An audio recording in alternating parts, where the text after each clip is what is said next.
kilala ka ba na kamakailan lang ay nagtanim ng puno? Wala masyado, di ba? Pero ang hindi natin namamalayan, sa iba't ibang bahagi ng Pilipinas, merong mga masigasig na pala sa pagtatanim. Ang kanila kasing ipinupunla kapag lumaki at naproseso, pwedeng maibenta ng mula 400,000 hanggang 6 million pesos kada kilo. Inuulit ko, 400,000 pesos hanggang 6 million pesos kada kilo ng kahoy na ito. Ang puno ng lapnisan o agar tree. Endangered na ito o nabibilang na lang ang dami sa kagubatan. Kaya ang bentahan kahit pa ng seedlings lang nito, paldong-paldo. Pero kamakailan lang sa Cebu, may inaresto at ikinulong dahil nahuling nag-aalaga at nagbebenta ng seedlings ng lapnisan. Ayos si ma'am? Nakay permita ni ma'am? Kung endangered na ito, bakit hinuhuli ang mga nagtatanim? Illegal, tama lang hulihin. Pero yung nagwasak ng bundok, legal? At ano nga ba ulit ang meron ang kahoy na ito? At ang presyo, ginto. Sa isinagawang entrapment operation ng NBI Cebu District Office sa isang bakuran, huli sa akto ang ginang na ito na nag-aalaga at nagbebenta ng mga seedling ng lapnisan. Ayos si ma'am? Tagpila man na. Wala, ipalit na nila 320. 320 ang usa. Kamahal man. Bagamat pinahihintulutan na ngayon ang pagtatanim at pagbebenta nito, kinakailangan pa rin daw na may permit mula sa DENR o sa Department of Environment and Natural Resources. Nakay permita ni ma'am? Dahil ang ginang ay walang maipakitang permit, agad siyang dinakip. The particular law violated is Republic Act 9147. Pag-aalaga ng mga critically endangered, and vulnerable species of flora and fauna. Ang nasa 1,000 seedlings na kanyang pinalago para ibenta na tinatayang nagkakahalaga ng humigit kumulang 300,000 pesos, kinumpiska at nasa pangangalaga na ngayon ng DENR Central Visayas Regional Office. Kung hindi po kasi natin ma-regulate ang propagate ng species na ito, posible pong maubos yung mga naturally growing Aquilaria species natin in the wild. Napakalaki po ng impact nito dun sa biodiversity. Ang ginang na naaresto, pansamantalang nakalaya matapos makapagpiyansa. Itago natin siya sa pangalang Sharon. Malungkot, malaking puhunan ko doon, tapos na-confiscate lahat. 6 na taon na raw mula nung sinubukan niyang gawin itong negosyo. 2020, November, nakabili ako buto, kalahating kilo, 800 pesos. Sinubukan ko mag-germinate, mahirap mag-iwan sa mga seedling kasi bawal yun mainitan. Katunayan, iilan lang daw sa mga itinanim niya ang nabuhay. Nasa 16 piraso yata yun, 2,000, 3,000. Masaya na ako kasi pambili ko pagkain, pambili kong yung mga kailangan ko, gamot. Si Sharon, noong 2021, muling sumubok na magtanim ng lapnisan o agar. Nagkapital ako noon parang 32,000. Nabenta ko is 19,000. Nagreklamo pa yung nakabili sa akin na namatay. Sa totoo lang daw, kadalasan, lugi pa siya sa kapital. Siguro mga mahigit kulang-kulang 200,000 po. Walang nabuhay po. Patay lahat. Ako lang talaga willing na mag-alaga. Batid niya na iligal ang pagbebenta o pagtatanim ng seedlings ng agar o lapnisan kapag walang DENR permit. Pero dahil talamak naman na raw ang bentahan nito online, nakampante siya. Karamihan sa online, walang permit. Mahirap kasi marami kang proseso. Wala akong sapat na pira para lumakad ako. Hanggang sa wakas, nagbunga ang kanyang pagtsatsaga. January, marami ng tubo. Ngayon na buwan na to, March. Buhay na sana. Nakay permita ni ma'am? Yun nga lang, ang napagbentahan niya, ahente pala ng NBI. Para sa akin, single mother ako. Saan ako kukuha ng pagkain? Hindi na rin ako magtrabaho ng kasambahay kasi matanda na ako.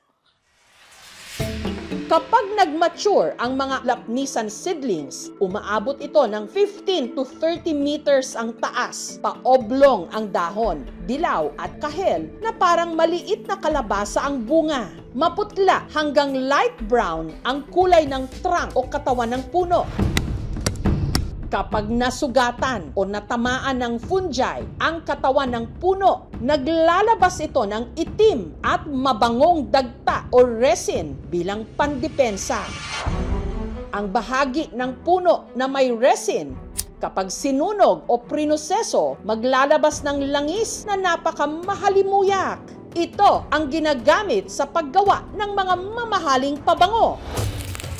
Ang agarwood mismo ang ginagamit sa paggawa ng mga insenso na karaniwang sinisindihan bilang alay sa mga ninuno at Diyos ng iba't ibang mga relihiyon. Kaya ang lapnisan o agarwood in demand sa Middle East. Sa mga Muslim, lalo na sa Middle East, ang agarwood ay bahagi na ng pang-araw-araw at espesyal na okasyon. Ginagamit ito sa tuwing nagdarasal, pagtanggap ng bisita, kasal, at sa mga Eid celebrations. High demand, low supply, yan ang dahilan kung bakit tinatawag ito na liquid gold.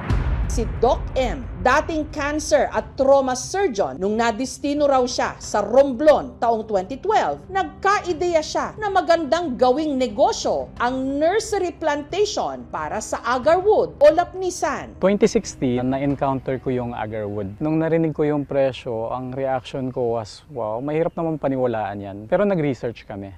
At nang sapat na raw ang kanilang nalalaman tungkol sa agarwood at sa industriya nito, nagtatag na sila ng sarili nilang korporasyon taong 2020. Nung una, nahirapan din kami kasi walang rehistro para sa agarwood. Lumabas lang yan noong 2021. Nagtayo rin si Doc M ng Agarwood Farms. Mga 6 hectares ito. Ang nataniman lang dito, mga 1 hektarya, there are 700 hanggang 800 na piraso ng agarwood.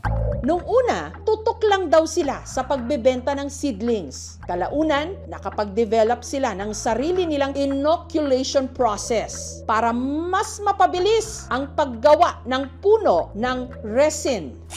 Nagdi-drill kami. Tapos, pinapasukan siya ng inoculant. Doon magko-concentrate yung resin and yun yung magfo-form ng agarwood.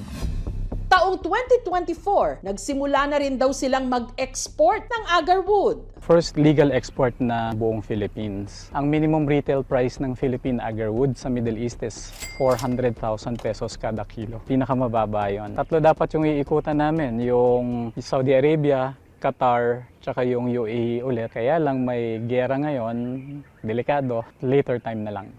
Ang plano namin para sa agarwood is to make the Philippines the #1 producer of agarwood in the world. Ang agarwood kabilang sa genus o klase ng mga puno na kung tawagin, Aquilaria, makikita sa mga pusod ng kagubatan ng mga bansang tropical. Kaya may potensyal daw talaga ang Pilipinas na maging #1 exporter ng agarwood o lapnisan sa buong daigdig. Pero ang pagbebenta ng agarwood, hindi lang mainit sa mata ng batas, mainit din sa mata ng mga magnanakaw.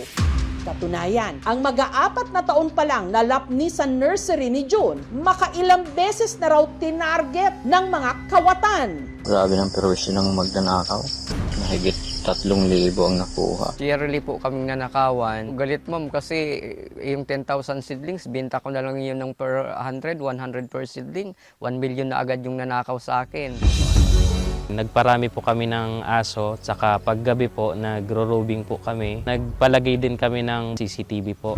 Si June, bago nagtanim ng lapnisan o agar, dating construction worker na ang arawang sweldo noon, 500 pesos. Doon ko po nakilala yung taga Southern Leyte. Katrabaho ko po, nagkwento sa akin about agarwood. Hindi ako makapaniwala kasi 80,000 per kilo. Doon po ako nag-impose ng mag-research. Pero paano naglakas loob si June na magnegosyo? Gayong minimum lang ang kanyang arawang sweldo noon.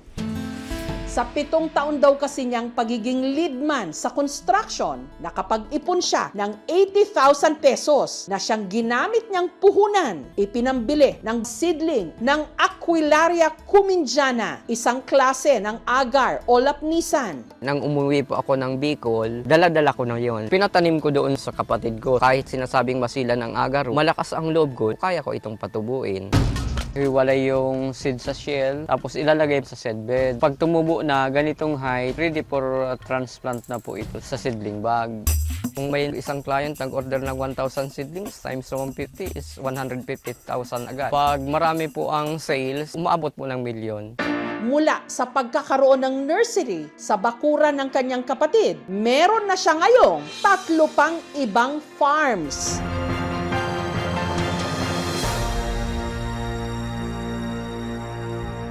Pero hindi raw ganun kadali para makapagbenta ng agarwood ng legal. Kailangan ng import-export permit, kailangan ng CITES permit, kailangan ng Bureau of Custom permit, phytosanitary permits. Daming permit na kailangan para po sa legalization ng pagbibenta ng byproduct. Yung proof of legal existence pertaining dun sa company or individual, accredited sa Hubaya Horticulturist or certificate of training, financial capability, kaya niyang really magparami titulo kung saan mo papadamihin yung lapnisan. Yung restriction kasi yun ang mahigpit kaya maraming ayaw magtanim. Kung may standard ng policy, mayroong susundan yung farmer na nakakasiguro po na maibibinta naman talaga ng maayos o ng legal. Napakalaki nga ng potensyal ng Pilipinas na kumita sa agarwood o lapnisan. Pero sa likod ng milyones nitong halaga ngayon, kailangan ng tamang kaalaman para magtanim at magnegosyo rito. Nakay-permita ni ma'am? Higit sa lahat, may batas na kailangang sundin para ang tinatawag na gintong puno yayabong pa tungo sa ating pag-unlad.